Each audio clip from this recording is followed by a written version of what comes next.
Mr. Daniel Padilla. Ito po pala ang pinaka-legit na dahilan na binuking ni Miss Carla Estrada kung bakit hindi po ito dumalaw or bumisita kay Lela Ford sa loob ng bahay ni Kuya. Nagtataka po ang lahat bakit wala yung presensya ni Daniel kasi 'di ba parang sobrang close sila ni Lela sobrang love na love niya si Lela bilang kanyang bunsong kapatid. So yun yung pag-uusapan natin maya-maya lang. But before that, if you haven't subscribed yet to my YouTube channel, please don't forget to like, share, and subscribe at hit mo na rin ang notification bell for more showbiz updates.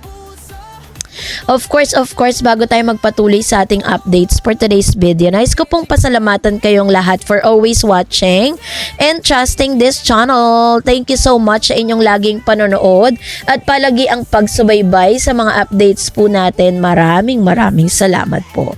At ngayong araw, ito na pag-usapan natin kasi marami po ang talagang na-teary eye nung napanood natin yung episode kung saan ito pong si Maggie ay pumunta po or dumalaw kay Lela para po i-celebrate yung kanyang kaarawan. Ang big expectation po ng mga viewers ng PBB at ng fans ni Mr. Daniel at ni Lela Ford, of course hindi palalagpasin ni Daniel yung kaarawan ni Miss Lela or ni Lela Ford, yung si ano bang nickname niya, i-comment niyo sa comment section.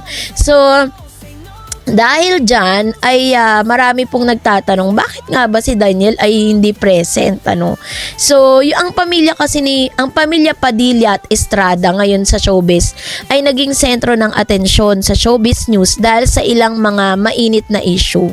Mula sa reality show, journey ni Lela Ford sa Pinoy Big Brother Celebrity Collab Edition hanggang itong Collab Edition 2.0 na sa dynamic na support o hindi suporta ni Kuya Daniel Padilla hanggang sa na hindi raw pinapanood. Yun pala, hindi pala nanonood si Daniel Padilla, hindi niya pinapanood yung kanyang kapatid sa PBB ayon kay Carla Estrada. Ngunit hindi dahil hindi niya ito sinusuportahan, bagkus sinabi ni Carla na ayaw niyang ma-stress si Daniel sa kung ano ang ginagawa ni Lela sa loob ng bahay ni Kuya kasi alam ring kinokonekta sa kanyang pagiging protective lalo na ngayon si Lela ay nasa physically at emotionally demanding na fans na nakakakita si Daniel sa kung ano ang pinakamainam para sa kanya.